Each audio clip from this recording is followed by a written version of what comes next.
আসসালামু আলাইকুম সবাইকে। দুপুর 2টার দিকে কম্পিউটার ক্লাস শেষ করে যখন বাড়িতে আসছিলাম,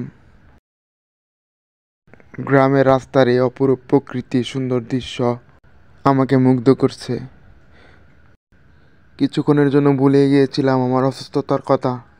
গ্রামের এই অপরূপ দৃশ্য দেখতে দেখতে কখন যে বাড়ির সামনে এসে পড়লাম নিজেও জানতে পারি নাই। আবারও শুরু হয়ে গেল সেই কষ্টের জীবন এবং লড়াই। রিক্সা থেকে নেমে আস্তে আস্তে বাড়ির দিকে যাচ্ছি।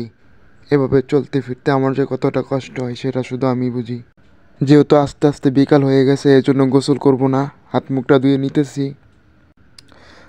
ভাবতেছি আমাদের মতো মানুষের জীবনটাই হয়তো এত কষ্টের। আমি যেমন আছি তেমনই আল্লাহর কাছে শুকর আলহামদুলিল্লাহ। আমার চেয়ে যারা অসুস্থ বেশি তাদের জীবনটাই না আরও কত না কষ্টের। তাই আল্লাহর কাছে সবসময় আলহামদুলিল্লাহ। আল্লাহ যেমন রেখেছে, আল্লাহ যদি চাইতো এর চেয়ে বেশি কষ্টে রাখতে পারতো। আসলে একটা কথা কি, আমরা কখনোই আল্লাহর কাছে মন থেকে আলহামদুলিল্লাহ করি না। আমরা যতটুকু পাই তার চেয়ে আরও বেশি শুধু পেতেই চাই, পেতেই চাই। আসলে আল্লাহ যতটুকু দিয়েছেন ততটুকুই আল্লাহর কাছে আলহামদুলিল্লাহ।